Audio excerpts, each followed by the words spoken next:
Smack down ஆரம்பிச்சோன்னே first யார் வரான்னு கேட்டிங்கன்னா ஜான்சினா வரார். ஜான்சினா அவரோட ஃபேஸ் 10 என்ட்ரன்ஸ் வரார். லாஸ்ட் டைம் நவ் அப்படின்ற மாதிரி என்ட்ரன்ஸில் வரார். என்ட்ரன்ஸில் வந்து அவர் பேச ஆரம்பிக்கிற என்னன்னு சொல்கிறான்னு கேட்டிங்கன்னா, நான் இங்கே வர்றதுக்கு பயந்தேன். ஏன்னா இங்கே உள்ள ரசிகர்கள் ஆரவாரம் பண்ணுறது எனக்கு ரொம்பவே பிடிச்சிருக்கு.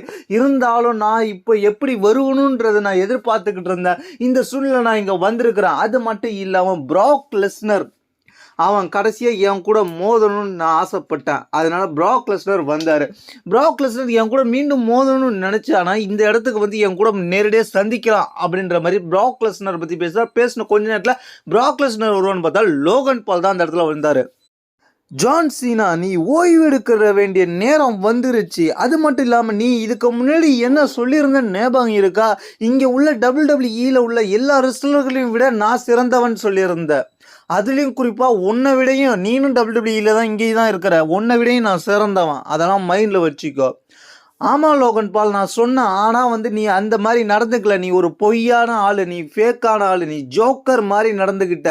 ஆனால் இப்போ இங்கே நடக்கிற நிகழ்ச்சி என்னோடையது அப்படின்னு சொல்லி முடிக்கிறார் ஜான்சினா. அந்த இடத்துல வந்து ஜான்சினாவை கிளாஷ் இன் பாரிஸ்க்கு சேலஞ்ச் பண்ணுறா. அந்த இடத்துல வந்து பின்னாடி வந்து ட்ரீம் மேக்கன் டிரைவ் ஜான்சனை அட்டாக் பண்ணால் அதுக்கப்புறம் வந்து ஜான்சனை காப்பாற்ற கோடி ரோட்ஸ் வர, கோடி ரோட்ஸும் ஜான்சனும் சேர்ந்து ட்ரீம் மேக்கன் டிரைவ் லோகன் பாலை அடித்து ஓட விட அதுக்கப்புறம் வந்து சேலஞ்சை வந்து அக்செப்ட் பண்ணிக்கிறார் ஜான்சனா.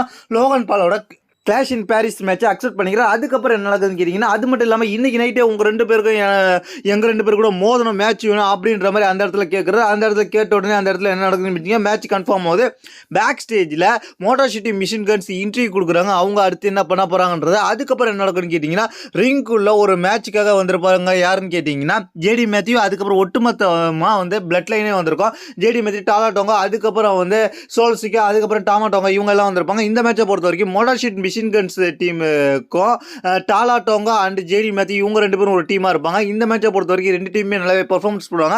கடைசியில் டாலா டோங்கா இந்த மேட்சை விட்டு தன்னோட சோக்ஸ்லாம் போட்டு இந்த மேட்சை முடிச்சு வின் பண்ணி செலிப்ரேஷன் பண்ணிக்கிட்டு இருப்பார். அந்த இடத்துல வந்து என்ன நடக்கும்னு கேட்டிங்கன்னா, ஸ்மாக்டவுன் மேனேஜர் வந்து சோலோ சிக்கா உன்னோட செலிப்ரேஷன் நிப்பாட்டு, இப்போதைக்கு உனக்கு ஒரு புதிய மேட்ச் இருக்குது, இங்கே ஒரு ஸ்பெஷல் கெஸ்ட் வந்திருக்காரு, அவர் கூட நீ மேட்ச் விளையாடணும்னு சொல்ல. அந்த ஸ்பெஷல் கெஸ்ட் யாருன்னு கேட்டிங்கன்னா செமிசைனாக தான் இருக்கும். செமிசைன் வந்த உடனே அந்த இடத்துல மேட்ச் ஸ்டார்ட் ஆகும்.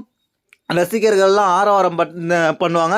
செமிசைன் அந்த இடத்துல வந்தோடனே மேட்ச் ஸ்டார்ட் ஆகணுன்னே செமிசைன் வர்சஸ் சோலோ சிக்கன்ற மேட்ச் ஸ்டார்ட் ஆகும்.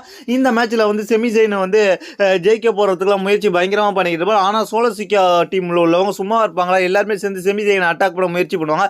இருந்தாலும் செமிசைன் அதுலேருந்துலாம் எஸ்கேப் ஆயிடுவார். அதுக்கப்புறம் என்ன நடக்கும்னு கேட்டிங்கன்னா, ஒரு கட்டத்தில் வந்து செமிசைன் தன்னோட ஃபினிஷர் போடுற நேரத்தில் ஜேடி மேத்யூ ஒருவர் அவரே அடித்து விரட்டி விட்டு அதுக்கப்புறம் டாலா டோங்கோ நிப்பார் அடிக்கிறதுக்காக, வா உள்றவான்னு கூப்பிடுவார். அவர் வரமாட்டார். அந்த இடத்துல வந்து அவர் அட்டாக் பண்ண போகிற நேரத்தில் அப்படியே ஓடிடுவார். திருப்பி அவர் உள்ள வர நேரத்தில் என்ன பண்ணுவாங்க கேட்டிங்க, சோல்சிக்கு அட்டாக் பண்ண ரெடியாக நிற்பார். சோல்சிக்கு அட்டாக் பண்ணுற பார்த்தோன்னு கீழே இறங்கி டாட்டாங்க. அதுக்கப்புறம் இதை சந்தர்ப்பம் சொல்லிட்டு ரோல் பின் பண்ணி வின் பண்ணிட்டு போயிடுவார் செமிசைன். அதுக்கப்புறம் என்ன நடக்கும்னு கேட்டிங்கன்னா, பேக் ஸ்டேஜில் இருந்து we are not friend team அப்படியே அந்த உமன்ஸில் உள்ள டேக் டீம் சாம்பியன்ஷிப் வச்சுருக்கவங்க பேசிகிட்டு இருப்பாங்க. அதுக்கப்புறம் வந்து என்ன நடக்கும்னு கேட்டிங்கன்னா, V86 வந்து நாங்கள் டேக் டீம் சாம்பியன்ஷிப்பை பற்றி பேசிக்கிட்டு இருப்போம். அதுக்கப்புறம் பேக் ஸ்டேஜில் என்ன நடக்கும்னு கேட்டிங்கன்னா, ஸ்ட்ரீட் ஃபார்பிக்கும் அதுக்கப்புறம் வந்து டை டீமுக்கும் ஒரு கான்ட்ரவர்சி உமன்ஸில் டிவிஷனில் உள்ளவங்களாம் அவங்க சாம்பியன்ஷிப்பை எடுக்க போனப்போ குறுக்க வந்ததை பற்றி பேசிக்கிட்டு இருப்பாங்க. அதுக்கப்புறம் வந்து we are not friends team வருவாங்க. அந்த டீமில் அலெக்சா பிளிக்ஸும் அதுக்கப்புறம் வந்து செலிப்ரேஷனுக்காக வருவாங்க. அலெக்சா பிளிக்ஸும் அதுக்கப்புறம் சார்லட் ஃப்ளேரும் அவங்க சம்மர்ஸ்லாமில் சாம்பியன்ஷிப் ஜெயிச்சதுக்கு அதுக்கப்புறம் சார்லட் ஃப்ளேருக்கு வாழ்த்து தெரிவிக்கிற மாதிரி ஒரு பெரிய கேக்கை ரெடி பண்ணியிருப்பாங்க அலெக்சா பிளிக்ஸ். அதுக்கப்புறம் அலெக்சா பிளிக்ஸ்க்கு பொம்மை கொடுக்கறதுக்காக சார்லட் ஃப்ளேர் ஒரு கிஃப்ட் பாக்ஸ் ஓப்பன் பண்ணி 2 பொம்மை கொடுப்பாங்க. அந்த 2 பொம்மையும் வந்து அலெக்சா பிளிக்ஸுக்கு பிடிச்சிருக்கும். அதுக்கப்புறம் வந்து 2 பேரும் பேசிக்கிட்டு இருந்த நேரத்தில் என்ன இருக்குங்கன்னா, செல்சி கிரீன் வருவாங்க. செல்சி கிரீன் வந்தோடனே ஸ்மாக்டவுன் மேனேஜர் வருவார். செல்சி கிரீன் ஸ்மாக்டவுன் மேனேஜர் வந்து இந்த இடத்துல ஒரு மேட்சஸ் சொல்லுவாங்க. அந்த மேட்ச் என்ன மேட்ச்னு கேட்டிங்கன்னா, சார்லட் ஃப்ளேர் வர்சஸ் செல்சி கிரீன்ற மேட்ச் சொல்லுவாங்க. இந்த மேட்சை பொறுத்த வரைக்கும் கண்டினியூ ஆகும். அதுக்கப்புறம் வந்து பேக் ஸ்டேஜில் என்ன நடக்கும்னு கேட்டிங்கன்னா, நிக்கிலாட்ஸை சந்திக்கிற ஸ்மாக்டவுன் மேட்சை சந்திக்கிற கார்மலைஸ் ரூமை தட்டுவார். ஆனால் அந்த ரூம்லேருந்து யார் வரும்னு கேட்டிங்கன்னா மிஸ் தான் வரும். இவ்வளோ நாள் எங்கே போயிருந்தான்ற மாதிரி இன்னைக்கு மிஸ்ஸை பார்த்து கார்மலைஸ் கேட்பார். அடுத்த வாரம் உனக்கு யூஎஸ் டைட்டில் மேட்ச் இருக்குது அப்படின்ற மாதிரி சொல்லுவார். அதுக்கப்புறம் இங்கே பார்த்தீங்கன்னா ரிங்கில் பார்த்தீங்கன்னா அந்த மேட்ச் கண்டினியூ பண்ணுவாங்க. யார் யாருக்குன்னு கேட்டிங்கன்னா செல்சி கிரீன் வர்சஸ் டார்லட் ஃப்ளேர். இந்த மேட்சை பொறுத்த வரைக்கும் 2 பேருமே நல்லாவே பெர்ஃபார்மன்ஸ் பண்ணுவாங்க. கடைசியில் இந்த மேட்ச்சில் வந்து அலெக்சா பிளிக்ஸ் வந்து செல்சி கிரீன் டீமை அட்டாக் பண்ணிடுவாங்க. அதுக்கப்புறம் அலெக்சா பிளிக்ஸ் கொடுத்த கேக்கை வச்சே வந்து செல்சி கிரீனோட ஃபினிஷரை அவங்களுக்கே போட்டுருவாங்க சார்லட் ஃப்ளேர், அந்த கேக் மேலேயே விழுந்துருவாங்க. அதுக்கப்புறம் வந்து தன்னோட சப்மிஷன் மூவை போட்டு லாக் பண்ணி அந்த மேட்ச்சில் வந்து வின் பண்ணிடுவாங்க.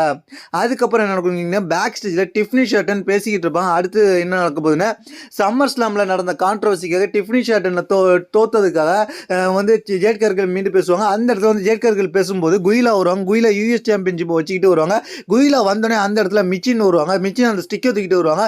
மிச்சின் ஒரு கார்டு கிட்ட அடுத்த நடக்குங்க பேக் ஸ்டேஜில் அலிஸ்டர் பிளாக் ஒரு ப்ரோமோ கொடுப்பாரு. அதுக்கப்புறம் வந்து மெயின் ஈவெண்ட் மேட்ச்சுக்கு முன்னாடி என்ன நடக்கும்னு கேட்டிங்கன்னா ஆர்ட்ரூத்தும் ஜான்சினாவை சந்திச்சுப்பாங்க பேக் ஸ்டேஜில். ஜான்சினா வந்து பழைய ஜான்சினா வந்துட்டாரு போல அப்படின்ற மாதிரி தெரிஞ்சுப்பார் ஆர்ட்ரூத்து.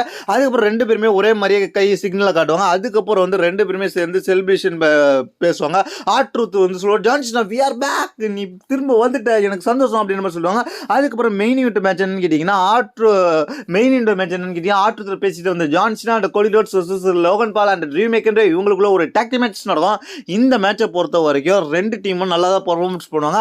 ஆனால் ஒரு கட்டத்தில் என்ன நடக்கும்னு கேட்டிங்கன்னா இந்த மேட்சை தன்னோட ஹீல்டனை காமிக்கணுன்றதுக்காக என்ன பண்ணுவாருன்னு கேட்டிங்கன்னா லோகன் பால் சும்மாவே இல்லாமல் ஜான்சினாவுக்கு ஒரு லோ ப்ளோ மாதிரி போடுவார். அந்த லோ ப்ளோ மாதிரி போட்டதுக்கு அப்புறம் தான் அந்த மேட்சை இங்கே டேன் ஆனிச்சு.